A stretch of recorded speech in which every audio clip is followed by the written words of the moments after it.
샬롬 반갑습니다. 강변교회 성도 여러분, 박현민 목사입니다.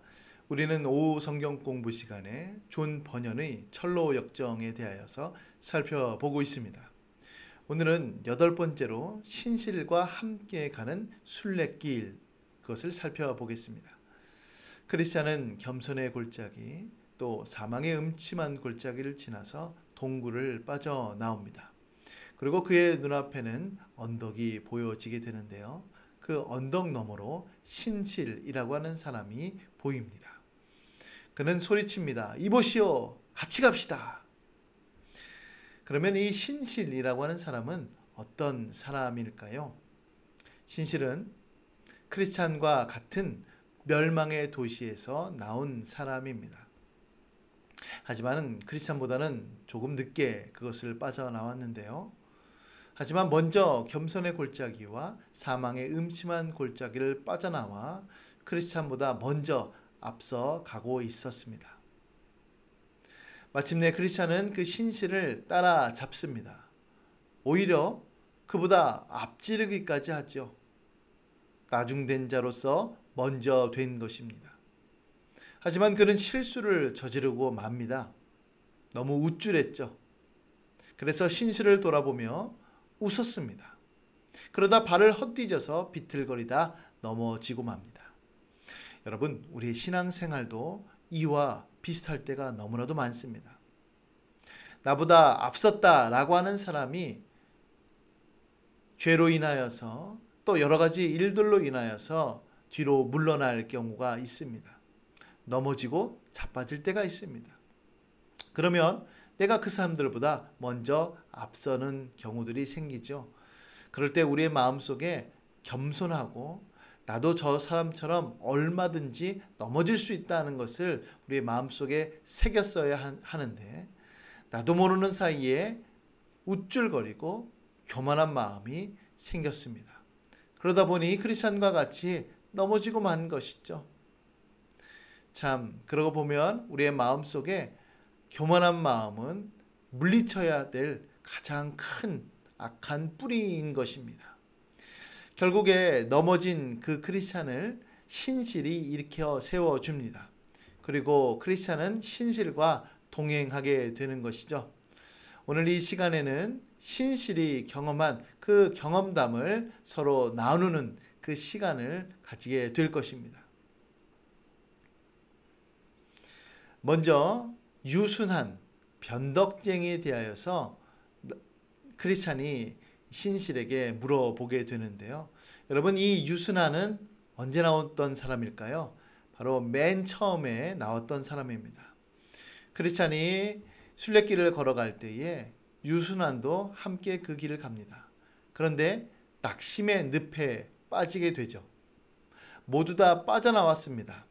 그러나 크리스찬은 자기가 걸어갔던 그 길을 걸어갔지만 이 유순한은 바로 돌이켜서 멸망의 도시로 갑니다. 지금 크리스찬은 그 이웃사람 유순한 씨의 소식을 신실에게 물어보는 것이죠. 그러나 신실은 이렇게 말합니다. 도중에 돌아왔다라고 해서 멸망의 도시 사람들이 너도 나도 없이 다 비웃었다는 것이죠. 변절자, 사형에 처해야 돼 라고 그를 몰아세웠습니다. 그가 바른 길을 버리고 돌아섰기 때문에 하나님께서는 그의 원수들까지도 일으켜 그가 멸시를 받게 하고 웃음거리로 만드셨다라고 이렇게 신실은 얘기를 합니다. 그렇습니다. 우리도 돌아서면 우리의 원수들이 우리를 조롱하게 될 것입니다. 그러므로 우리는 뒤로 물러서서는 안 됩니다. 돌아서서도 안 됩니다. 주님께서는 그것을 원하지 않습니다. 오직 우리는 앞으로 나아가야만 합니다. 이제 이 신실은 자신이 경험한 그 음탕에 대하여서 얘기를 해줍니다. 신실은 낙심의 늪에는 빠지지 않았습니다. 그러나 음녀를 만나 큰 피해를 당할 뻔했죠. 여러분, 이것도 흥미롭지 않습니까? 누구는 낙심의 늪에 빠지지만 누구는 낙심의 늪에 빠지지 않습니다. 그러나 누구는 음녀를 만나는데 누구는 음녀를 만나지 않습니다. 우리의 신앙생활도 이와 비슷합니다. 여러분, 어떤 사람은 이런 죄를 겪고 어떤 사람은 다른 것들을 겪습니다. 신앙에 있어서 다 동일한 것들을 경험하지는 않습니다. 일률적으로 그것이 획일화될 수는 없는 것이죠. 어찌됐든 이 음녀를 만나 큰 피해를 당합니다. 음녀가 이렇게 그를 유혹하죠. 온갖 쾌락과 만족을 다 주겠다라고 약속을 합니다. 길을 떠나 자기와 함께 가자고 끈질기게 조릅니다. 그러나 신실은 잠언 22장 14절 말씀을 가지고 그를 무찌릅니다. 음녀의 입은 깊은 함정이라 여호와의 노를 당하는 자는 거기 빠지리라. 여러분, 음녀가 말하는 즐거움이 있습니다. 우리가 죄를 지을 때에 그 죄의 기쁨이 있기 때문에 우리가 죄를 짓지, 죄를 짓는데 너무 힘들면 사람들은 죄를 짓지 않을 것입니다. 그러나 그 끝은 멸망이요 사망이요 하나님과의 단절입니다. 그러나 선한 양심으로부터 오는 만족이 있습니다. 우리가 믿음을 지키고 믿음대로 살고 하나님의 말씀대로 살 때에 오는 즐거움이 있습니다. 우리는 그 즐거움을 따라서 그 음녀가 말하는 그 죄악의 즐거움을 극복할 수가 있게 되는 것이죠. 그러므로 우리가 하나님의 말씀을 따를 때에 의무를 따라서 그것을 행하지만은, 그러나 그 의무를 넘어서 기쁨이 우리 안에 주어질 때에 말씀의 순종이 더욱더 순조롭게 진행되는 것입니다. 이제 신실은 첫사람 아담을 만나게 됩니다. 아담은 그에게 같이 살자라고 제안을 합니다. 그리고 세 딸, 육신의 정욕, 안목의 정욕, 이생의 자랑을 그와 결혼해도 좋다라고 이렇게 제안하지요. 여러분, 세 딸의 이름이 참 무시무시하지 않습니까? 바로 이 첫사람 아담은 우리 안에 아직도 남아있는 옛 본성을 의미합니다. 이제 신실은 아담의 이만을 봅니다. 그리고 옛사람을 그 행실과 함께 벗어버리라 라고 적혀있는 그 문구를 보면서 정신을 번쩍 차립니다. 그는 넘어질 수 있었습니다. 그러나 그 말씀 앞에서 아차 싶었던 것이죠. 결국 아담의 말을 그는 거부하였습니다. 그러나 아담은 자신의 몸을 꽉 잡고 놓아주질 않았던 것입니다. 여러분 어떻습니까? 우리도 마찬가지죠. 우리가 죄악된 삶을 벗어버리고자 하였지만은 우리 안에 있는 그 죄가 여전히 우리의 마음을, 우리의 영혼을 꽉 틀어잡고 있어서 놓아주지를 않습니다. 그래서 사도 바울은 이렇게 고백하죠. 오라, 나는 곤고한 자로다. 누가 사망의 몸에서 나를 건져낼 것인가? 이렇게 탄식했습니다. 자, 신실은 아담으로부터는 도망쳤습니다. 그런데 그 뒤로부터 모세가 맹렬히 쫓아와 그를 공격했습니다. 신실은 자신을 쫓아왔던 사람, 그 모세가 다짜고짜 자기를 두들겨 팼는데 언제까지 팼냐면 기절할 때까지 마치 죽일 듯이 그를 패기 시작했습니다. 그 이유는 무엇이었냐면 그 신실이 그 속으로 은근히 첫사람 아담과 같이 가려는 마음을 먹었기 때문이다 라고 얘기합니다. 그렇습니다.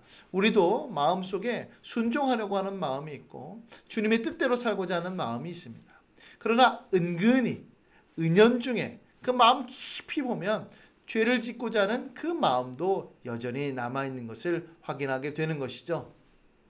그것을 본 모세는 그를 죽이고자 합니다. 바로 율법을 가지고 그를 공격하는 것이죠. 너가 율법대로 살지 않았어? 네가 율법의 말씀에 반해하여서 살았어? 그러면 너한테는 저주가 있을 거야. 너한테는 하나님의 심판이 있을 거야. 그를 두들겨 패서 죽이려고 합니다. 그때 누가 등장했을까요? 바로 양손과 옆구리에 상처가 난 분, 바로 우리 주 예수 그리스도께서 그를 지켜주셨습니다. 그리고 그를 죽지 않게끔 내버려 두셨습니다. 왜냐하면 그 예수 그리스도 안에 있는 그 의가, 그 영원한 의가 그와 함께 했기 때문에 그렇습니다. 사망아, 내가 쏘는 것이 어디 있느냐? 너의 공격함이 어디 있느냐? 사망의 그 몸에서 우리를 건져내실 그분, 바로 예수 그리스도가 우리와 함께함으로 인하여서 우리는 넉넉히 그것을 이겨내 갈 수 있습니다. 이제 신실은 불만이라고 하는 사람을 만났던 그 기억을 얘기해 줍니다. 불만은 겸손의 골짜기에서 만난 사람이었는데요. 그는 자기랑 같이 가자고, 돌아서자고 끈질기게 그를 부추겼습니다. 그리고 그의 친구들이었던 교만, 오만, 자만, 세상 영광 등 친구들을 배신하면 안 된다라고 이렇게 얘기를 합니다. 여러분은 어떻습니까? 불만, 하나님의 그 뜻, 하나님의 섭리, 하나님께 대한 그 불만은 어디서부터 기인할까요? 바로 교만, 오만, 자만, 세상 영광으로부터 기인합니다. 이것은 다 친구들입니다. 그러면 우리는 우리 안에 불만이 싹트는 것을 마음속에 이렇게 거부해야 합니다. 그리고 불만이 싹틀 때마다 내가 혹시나 교만하지는 않는가? 하나님의 뜻에 대하여서 내가 내 스스로 어리석게 판단하고 있지는 않는가? 한번 곰곰이 생각해 볼 필요가 있지요. 신실은 잠언 16장 18절 말씀을 가지고 그들을 극복합니다. 겸손이 영예보다 낫고 거만한 마음은 넘어집의 앞잡이다 라고 하는 것이죠. 이제 마지막으로 수치심을 만난 것에 대하여서 회상합니다. 참 수치심은 이름과 가장 어울리지 않은 사람이었습니다. 왜냐하면 그는 수치심을 느끼지 못했기 때문에 그렇죠. 수치심은 신앙 그 자체를 부정했습니다. 신앙의 마음을 두는 것, 그것은 가련하고 천박하고 비열한 것이다 라고 말했습니다. 양심에 민감한 것은 남자답지 못하다는 것이죠. 요즘 사람들은 의례 그런 것들을 지키지 않고 자유롭게 한다라고 이렇게 얘기를 합니다. 설교를 들으면서 울고 슬퍼하는 것은 창피한 일이랍니다. 예배가 끝나고 집에 가면서 한숨 쉬고 탄식하는 것도 수치스럽다고 얘기합니다. 바로 여기서 말하는 한숨과 탄식은 바로 회개를 의미합니다. 그러니까 하나님의 말씀대로 살아가고 하나님께서 원하시는 것을 살아가고 그렇지 못했을 때 슬퍼하는 것이 너무나도 어리석고 부끄러운 일이고 창피하다는 것이죠. 세상의 기준으로 봤을 때 그렇습니다. 그러나 신실은 이와 같은 수치심의 그 말에 넘어갈 뻔하였지만 누가복음 16장 15절 말씀으로 극복합니다.